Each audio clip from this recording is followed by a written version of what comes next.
Na esteira do que já aconteceu em disputas eleitorais em outros países, como nos Estados Unidos, as fake news, notícias falsas em português, ganharam terreno na política brasileira. Como esse fenômeno surge e se fortalece no Brasil? Quais os impactos desses conteúdos nas disputas políticas? Como o poder público vem se posicionando perante esse fenômeno? Perguntas para o nosso entrevistado de hoje, o professor de Direito da Universidade Mackenzie de São Paulo, Diogo Reis. Diogo, muito obrigado pela sua presença aqui conosco no Mundo Político. Imagina, eu que agradeço, é um prazer estar aqui. Professor, o senhor vem se dedicando nos últimos anos a essa temática das notícias falsas, né? Especialmente aí também em disputas eleitorais. E o senhor, inclusive, acabou de chegar do México, onde falou num painel da Organização dos Estados Americanos, né? Sobre fake news no Brasil. Eu queria começar falando sobre essa apresentação. O que o senhor levou lá para esse evento do qual o senhor acabou de chegar? Tá ótimo. Olha, foi um evento feito pela Relatoria de Liberdade de Expressão da Comissão Interamericana de Direitos Humanos. Essa comissão era ligada à Organização dos Estados Americanos, né, a OEA, e preocupado com a liberdade de expressão no mundo. A gente pode dizer que a liberdade de expressão no mundo sempre está ameaçada. Ora mais, ora menos, mas sempre está ameaçada.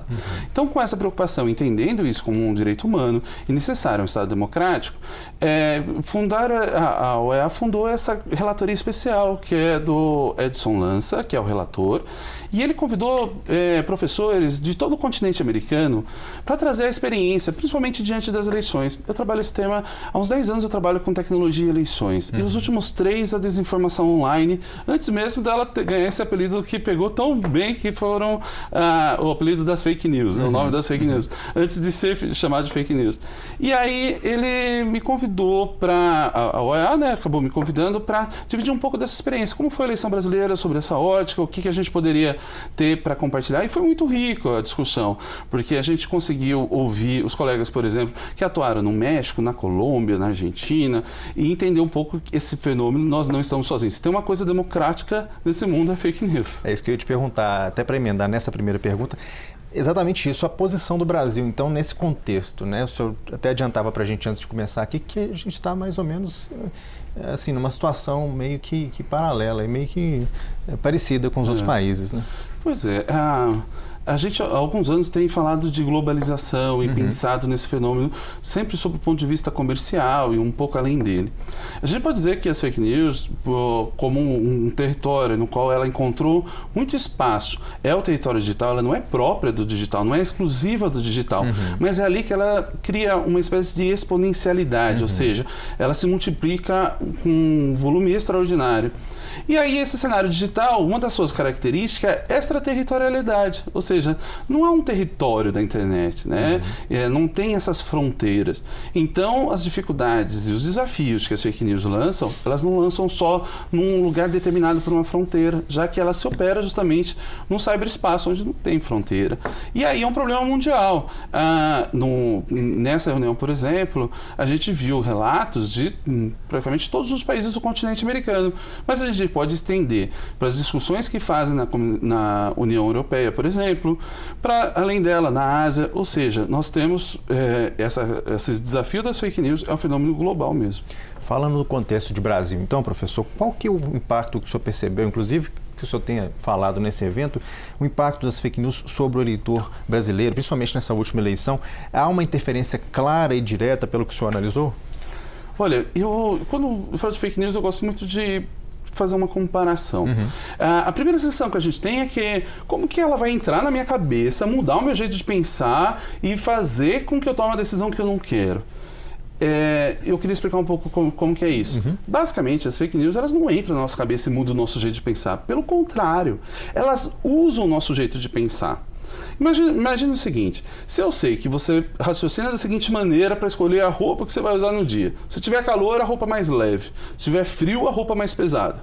E se eu conseguir criar uma artificialidade e um mundo de fake news dizendo que naquele dia fará frio, qual roupa você escolherá? Provavelmente a mais pesada, aquele que te agasalha, que vai te cobrir do frio e tudo mais. Agora imagine que naquele dia seja um dia muito quente. Perceba que você acertou da decisão, porque está de acordo com o que você pensa. A fórmula de pensamento ela foi respeitada, A sua decisão foi de acordo com o que você pensa, mas o resultado foi completamente oposto ao que você mesmo desejava. Agora, vamos trocar essa tomada de decisão da escolha da roupa pelo voto, ou pela compra de uma coisa, ou, enfim, ou para rechaçar um governo. Então, perceba que o grande desafio que as fake news se impõem é que elas, de alguma maneira, bagunçam a premissa, elas te confundem, e você acha que está tomando a decisão com a maior ampla liberdade, mas o resultado é completamente oposto ao que você mesmo deseja. Fake news é um problema de liberdade, ela tenta contra a sua própria liberdade, porque ela, de alguma maneira, conduz o resultado. Nessa condução de resultado, agora a gente pode aliar esse processo das fake news com a ideia de microsegmentação na internet.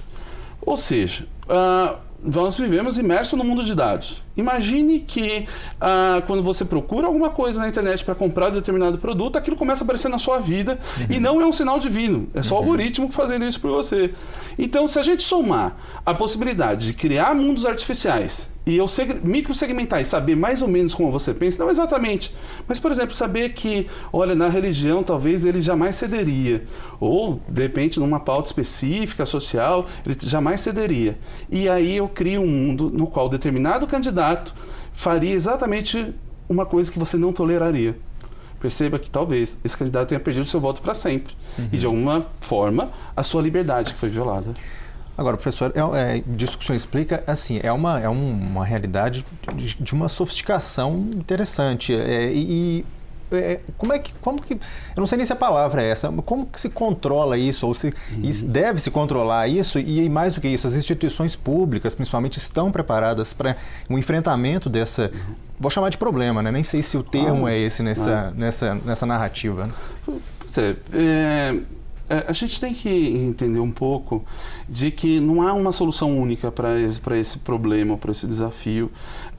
É necessário, eu entendo que a única forma de solucionar virá provavelmente de uma conjugação multissetorial e multidisciplinar. Não é só o jornalismo que vai resolver o problema, não é só o direito que vai resolver o problema, não é só o Estado que vai resolver o problema. Eu realmente creio que, por ser um problema complexo, envolvendo diversos eixos, qualquer resposta simples é ruim.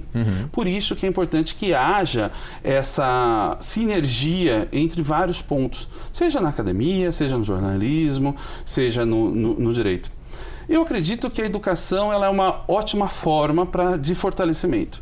Hoje a gente está discutindo uma outra fake news, algumas mais óbvias, outras mais difíceis, mas imagina num mundo recheado da chamada deep fake news, que é quando, por exemplo, você tem um vídeo fazendo uma pessoa falar uma coisa que ela jamais falou. Tem um vídeo muito famoso do Barack Obama, que foi montado para isso. Imagina você ter que explicar para a pessoa que ela tem que acreditar em você e não no que ela está vendo. Então perceba que a dimensão da verdade e mentira, ela muda. Então, se nós não tivermos de alguma maneira fortalecidos diante da informação, a desinformação ela é muito poderosa. Eu creio que a informação é capaz de vencer a desinformação. Mas talvez só isso não resolva.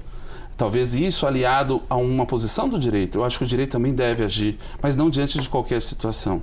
Eu costumo, só para dizer um pouco do que eu penso a respeito disso, eu costumo dizer que fake news, para o sentido jurídico da palavra, no direito brasileiro, talvez a melhor tradução não seja notícias falsas, e sim notícias fraudulentas. Porque o direito não se preocupa com a verdade e mentira, isso está muito mais no campo da ética. Quando o direito se preocupa com a verdade e mentira, ele se preocupa com o dano. Calúnia, não é porque mentiu, é porque ofendeu a honra, é porque criou um prejuízo. Então, no fundo, eu entendo que o direito deve agir quando há um material falso, propositadamente falso, com a ideia, com a vontade de enganar e provoque dano efetivo ou potencial. Para que não acabe virando ferramenta para punir as próprias vítimas. Então, não há uma resposta que resolva todo esse problema, mas há indícios. Indícios onde passa por um fortalecimento das pessoas. Se informação é poder, a desinformação é muito mais. Dentro disso, do que o senhor falou sobre a atuação do direito, a gente vê muitas vezes as pessoas falando sobre o controle sobre as ferramentas. Como é que você analisa esse caminho, professor? Olha, talvez a lógica para isso passe por uma ideia de controle de ferramenta ou de canal. Mas eu realmente acredito que isso mudou nesse cenário digital. Vou explicar um pouco por quê. A gente tem um sistema de comunicação, tradicionalmente, típico, um sistema de um para muitos. Então, por exemplo, como a televisão, o rádio, você tem um grande emissor e muitas pessoas recebendo aquele conteúdo. Então, uma grande estratégia é tentar fazer um conteúdo que agrade a maioria das pessoas para que você tenha a audiência necessária para que uma coisa alimente a outra. A audiência alimenta o programa alimenta a audiência e por aí vai. Quando a gente está numa era digital e de redes, a gente tem uma comunicação difusa, chamada comunicação de muitos para muitos. Ou comunicação onde a gente não mais lê um conteúdo, a gente reage. É a era do selfie. Nós entramos no conteúdo, nós fazemos conteúdo. Nessa posição, se eu antes tinha uma dúzia de canais, hoje eu tenho bilhões de canais. Então, antigamente, filtrar pelo canal faz sentido. Eu quero, de alguma maneira, que essa mensagem, por exemplo, sei lá, uma propaganda de cigarro, não chegue aos 200 milhões de brasileiros. Basta eu fazer uma norma que proíba uma dúzia de canais de colocar isso. Agora, e quando a gente está numa era em que o emissor e o receptor são as mesmas pessoas, e aquilo se multiplica aos milhões? A gente vai controlar o que cada cidadão, cada pessoa pensa ou publica? Então, por isso, essa lógica não me parece fazer mais sentido. E a gente tem que tomar muito cuidado, porque a gente não pode, em nome da liberdade de expressão, matar a liberdade de expressão. Pois é, o senhor entrou exatamente nessa expressão, liberdade de expressão, que eu até ia entrar com o senhor. E a gente vê muitos grupos que normalmente são acusados, digamos assim, de disseminação de fake news, eles refutando essa caracterização de que façam isso e invocando esse direito à liberdade de expressão e de opinião para continuar espalhando os conteúdos que eles produzem. Essa argumentação é legítima na sua avaliação? Olha, eu acho que nós vivemos um momento em que ainda está muito confuso o que são as fake news, como que elas se caracterizam. Porque, infelizmente, essa expressão fake news acabou sendo emprestada para tudo. E ela virou, para muitas pessoas, sinônimo de um ataque ao que eu não gosto. A frase mais famosa com fake news foi a dita pelo presidente norte-americano, o Donald Trump, quando ele aponta para um repórter e diz: "Você é um fake news". Como alguém pode ser uma notícia falsa? Ou seja, a primeira frase, uma das primeiras, e que populariza essa expressão, já começou errado. Cola esse rótulo, né? Cola esse rótulo. Então, é um mecanismo de defesa. E aí, a gente tem tratado essa questão das fake news como um dilema entre verdade e mentira. Eu acho que está além disso. Eu, particularmente, tenho convidado as pessoas, justamente em nome da liberdade de expressão, a tentar dar um passo a mais que isso. Eu não acho que o problema está entre verdade e mentira. Eu acho que a mentira é uma das características das fake news, mas não é a única. Quer ver um exemplo? Durante as eleições, eu acho que isso aconteceu com muita gente, pode ter sido muito comum, talvez até contigo, de que, de repente, alguém compartilhar ou difundir uma fake news, e aí você checar e falar assim: isso não é verdade. Eu tenho aqui, por exemplo, sei lá, a prova, por exemplo, sei lá, não choveu, né? Eu tenho aqui a prova, um fato mesmo. E aí, quando termina, a pessoa fala assim: não aconteceu, mas podia ter acontecido. Para mim, essa frase evidencia que o que a pessoa estava procurando e rotulando como fato era, na verdade, uma opinião. Todos nós temos direito às nossas próprias opiniões, mas ninguém tem direito aos seus próprios fatos. Então, eu penso que talvez melhor do que distinguir verdade e mentira, seja distinguir fato, opinião e opinião sobre fato. E eu acho que talvez aí a gente consiga dar um passo além. Se eu sei que o que você está me falando é uma opinião, a dicotomia, o dilema entre verdade e mentira não faz sentido. Porque só me importa ser a sua opinião. E eu não preciso segui-la. Porque ela não está no âmbito da verdade. Ela está no âmbito do querer. E eu posso aceitar que você queira uma coisa diferente do que eu quero. E talvez assim eu consiga respeitar a sua opinião e você a minha. Ao invés da gente defendê-la como se a opinião fosse um fato. Agora, professor, demanda um amadurecimento da sociedade, assim, que a gente, pelo menos na minha avaliação, na minha impressão, a gente parece um pouco distante disso hoje. Né? Eu acho que a gente está distante, os outros países também estão distantes, e uma coisa pior, que é bem pessimista, a gente está distante e está correndo na direção contrária. Porque, de alguma maneira, a gente tem todo um sistema digital no qual valoriza a métrica do número, da quantidade. Mede-se um sucesso de um influencer, de alguém na internet, pela quantidade de likes, pela quantidade de interações. E qual é o problema de analisar por quantidade? É porque você despreza a qualidade. Um conteúdo na internet, por exemplo, moderado, super ponderado, possivelmente vai perder para um conteúdo extremista. Então, pensando nessa lógica de recompensas quantitativas, a gente está vivendo um sistema no qual valoriza a polarização e o extremismo. Por isso que eu creio que a gente está no sentido errado mesmo. A gente precisa dessa maturidade, tentar talvez rever esse sistema de recompensa para tentar colocar, de uma certa maneira, valorizar comentários, opiniões, no sentido mais ponderado da coisa, não extremista. Então, a gente acabou, de alguma maneira, quando as pessoas se transformam em produtores de conteúdos, a gente acabou assumindo o papel, aquele antigo papel do sensacionalista, não aquele site que faz sátira do dia a dia, do cotidiano, mas o sensacionalista que fazia de tudo para cavar uma notícia que chamasse a atenção, independente de ser boa ou ruim. Então a gente acabou pegando meio que o poder e os vícios. Então a gente precisa amadurecer. Assim como o jornalismo, muitas vezes, em muitos lugares, a gente pode dizer que amadureceu de lá para cá. É um momento dos meios, digamos, tradicionais da imprensa, porque assim, eles são colocados muito em xeque nessas narrativas, nessa produção de conteúdo tão ampla. Muitas vezes a gente vê a figura da imprensa até sendo demonizada. É um obstáculo que a gente vê hoje para a imprensa, ou pelo contrário, a imprensa ela pode exatamente fazer valer o seu papel de esclarecimento, inclusive até de educação da sociedade? Pois é, eu vejo nesse cenário uma oportunidade de retomada da imprensa, de crescimento da imprensa, no sentido de que talvez a gente esteja passando uma transformação, onde o mais importante não seja contar o fato, sair na notícia quente, no desespero pelo furo no jornalismo, seja mais analisar. A gente tem vários veículos apostando mais nisso, onde tem matérias mais demoradas, mais elaboradas, do que só contar o fato. E aí,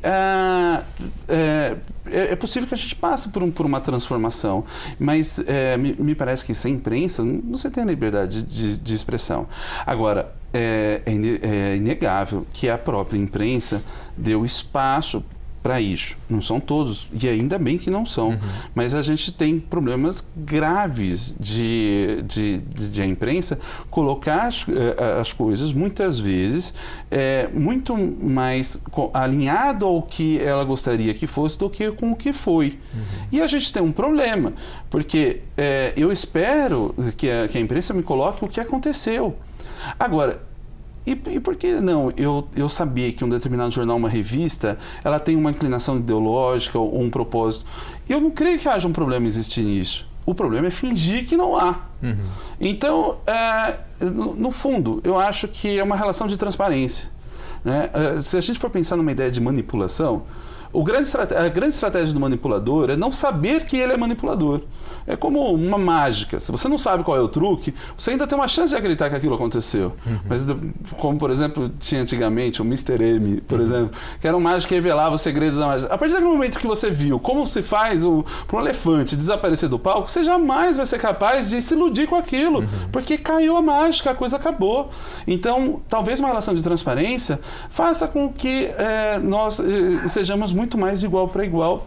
E eu acho que a imprensa tem que retomar esse espaço. É dela esse espaço. Pessoal, a gente já está caminhando para o final da entrevista, mas eu não posso deixar de saber do senhor que as fake news elas estão bastante aí em voga nesse momento, também pelo inquérito aberto no âmbito lá do Supremo Tribunal Federal, iniciativa aí do presidente da Corte, né, o ministro Dias Toffoli, para apuração de fake news e ofensas contra os ministros. Qual que é a sua leitura sobre esse episódio especificamente? Olha, veja, é um episódio com viravoltas, né? A gente tem um pedido para retirada de conteúdo, busca apreensão do material, depois a revogação da própria decisão. Então, percebe que é uma tensão, percebe uma espécie de movimento elástico. Eu acho que as questões de liberdade de expressão, elas são assim mesmo. Há um movimento, uma tentativa de controle, depois há um movimento de resistência a esse controle, muito específico, muito parecido com o que eu mencionei do elástico. Esse é um caso que ele é extremamente sensível, porque ele envolve o Supremo Tribunal Federal, que é o órgão de cúpula do judiciário no Brasil, mas não na sua função típica de guardião dos direitos fundamentais, guardião dos direitos e tudo mais, mas como vítima. E aí que a gente tem um problema. Há uma sensação de que diz assim, poxa, mas é uma ação para garantir a sua idoneidade. Eu realmente creio que o Supremo Tribunal Federal e todas as instituições devem guardar a sua credibilidade. Mas talvez, nesse momento, nesse tipo de ação, talvez fomente mais a existência de coisas desse gênero. É um pouco do que se chama, bem rapidamente, do efeito Barbra Streisand, que é quando você tira uma coisa, você briga para que aquela coisa não seja mostrada e a sua briga faz com que aquilo seja revelado para muito mais pessoas. Chama Barbra Streisand porque havia uma fotografia da casa dela e ela entrou na justiça para remover a fotografia da coisa. E desde então, se você colocar a casa da Barbra Streisand, vai ver que é uma das fotografias mais compartilhadas no mundo. Nesse caso, deu uma visibilidade muito maior, enorme para a matéria, para a revista Cruzoé e também para o antagonista, que às vezes passariam batido nessa. Sem dúvida. Então, na internet a gente tem que perceber isso. Muitas vezes, quando a gente não quer chamar atenção, a gente quer que aquilo apaga, talvez a pior maneira seja a remoção daquilo, por mais contraditório que isso pareça. Houve uma grita de censura aí, né, surgindo da sociedade com relação a esse fato, né, professor? Porque a sociedade é um movimento de resistência e nesse caso especificamente o tutelado foi a instituição. Mas é preciso saber que o Supremo é de todos, não é de uma pessoa. O Supremo é de todos, é uma instituição importante para todos. Mas uma atuação enérgica nesse momento de fragilidade e em nome próprio, talvez colabore mais para uma fragilidade e uma distância ainda maior da sociedade e o Supremo do que para uma reaproximação e uma ideia de garantia de ordem, porque justamente você joga a luz onde estava meio opaco, poucas pessoas sabiam exatamente o que estava acontecendo e de repente é uma espécie da ideia do tiro no pé, de você falar, não, eu vou remover isso e aquilo faz tornar uma das coisas mais famosas do mundo, como por exemplo a Mona Lisa. O quadro Mona Lisa ficou extremamente famoso depois dos ataques que sofreu, não que é ruim, é um ótimo quadro, mas a fama mundial talvez se deu mais com a tentativa de destruição e de roubo da obra do que com a obra em si. Então, às vezes acontece isso. A gente quer apagar uma coisa e a gente está jogando luz sobre ela. Professor, bem-vindo a Minas e obrigado pela presença aqui conosco, pela entrevista aqui. Valeu, eu que te agradeço. Obrigado. Viu? Conversamos, portanto, com o professor Diogo Reis, professor de Direito da Universidade Mackenzie de São Paulo, falando aí sobre as fake news, os impactos desses conteúdos no cenário político nacional, também uma reflexão sobre esse fenômeno que é do Brasil e também é do mundo. O Mundo Político fica por aqui. Se você quiser rever a entrevista, é só acessar o YouTube ou o nosso site. E para falar conosco, pelo Twitter e e-mail. Obrigado pela companhia e até a próxima.